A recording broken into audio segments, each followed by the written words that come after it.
Bonjour tout le monde, aujourd'hui nous allons parler de la transformation chimique. Nous allons voir cette notion fondamentale en chimie qui a permis de faire un bond gigantesque dans cette matière. On est passé de ce qu'on appelait avant l'alchimie à la chimie moderne. Le chimiste qui nous a permis de faire ce bond gigantesque s'appelle Antoine Lavoisier. Alors Antoine Lavoisier, scientifique français au milieu de la Révolution française, a découvert deux choses fondamentales. Premièrement, la décomposition et surtout la composition de l'air. Donc il a découvert l'oxygène et l'azote, qu'on appellera plus tard le dioxygène et le diazote. Deuxième chose fondamentale qu'il a découvert, c'est la transformation chimique, avec comme notion supplémentaire la conservation de la masse. C'est ce que nous allons voir tout de suite dans une expérience. C'est parti.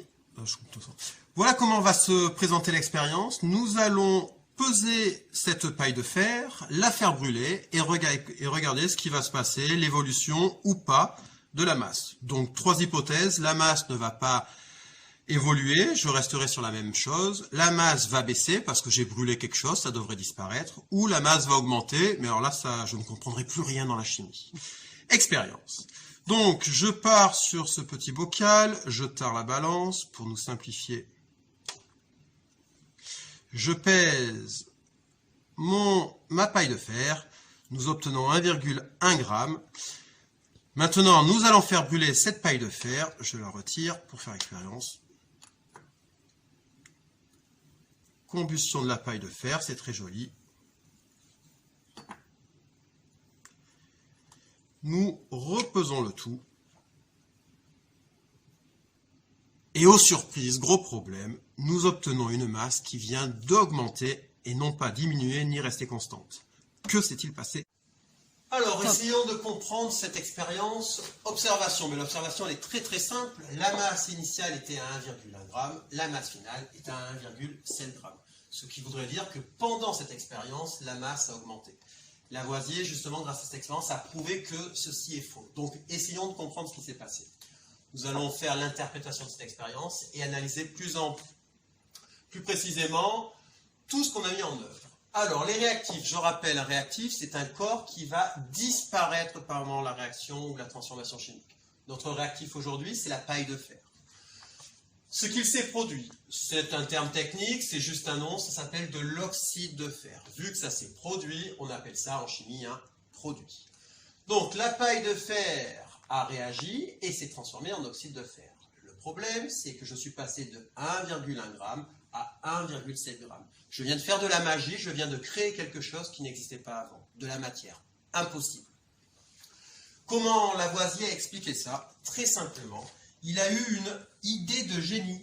Quelle était son idée de génie? C'est qu'il a refait cette expérience avec de la paille de fer. Donc toujours pareil, état initial, état final. Mais cette fois-ci, il a recouvert d'une enceinte hermétique son expérience. Par un système ingénieux, il a déclenché la combustion. Et là, aux surprises, qu'est-ce qui s'est passé? Il a trouvé, par exemple, s'il était parti avec 1,5 g, à l'arrivée, il se retrouve avec 1,5 g. Qu'est-ce qu'il en déduit? Il en déduit que l'air qui était présent ici n'est plus identique à celui-ci. Grâce à un animal qu'il a mis dedans, l'animal est mort, mais c'était pour les bonnes causes de la science. Mais au final, il a prouvé quoi? C'est que cette expérience ne peut s'expliquer que si je rajoute dans les réactifs du dioxygène. Ce dioxygène que je n'avais pas pris en compte, c'est justement l'écart que j'ai entre la masse finale et la masse initiale du début de mon expérience précédente. Parti. Nous arrivons au point culminant de l'expérience, c'est-à-dire qu'on va regrouper toutes ces informations grâce à un système qui s'appelle le bilan de la transformation chimique. Alors, le chimiste est un petit peu feignant, c'est-à-dire que tout ce qu'on a expliqué, tout ce qu'on a écrit, on va pouvoir le résumer grâce à une seule ligne, sur une seule ligne.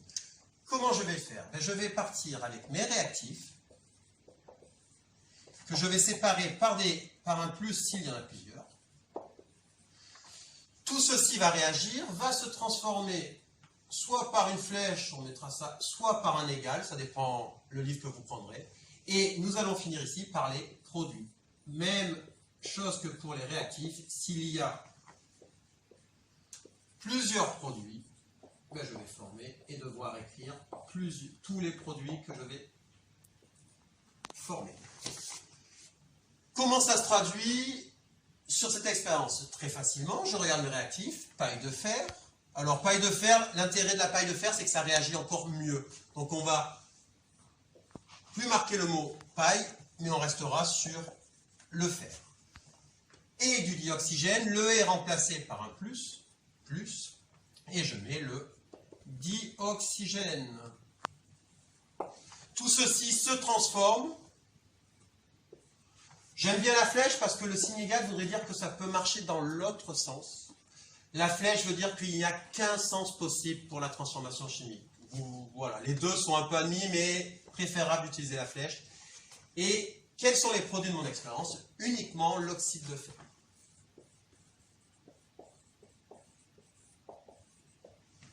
Je viens d'écrire la transformation chimique de cette expérience historique de Lavoisier qui nous a permis d'expliquer comment le fer est passé sur sa version oxyde de fer avec l'ajout de dioxygène. Et surtout, ce qui est très très important, c'est que si je suis parti avec 1,1 g de fer, si à la fin j'avais 1,7 g de fer, ça veut dire que le dioxygène qui a été utilisé pour faire cette expérience était de 0,6 g.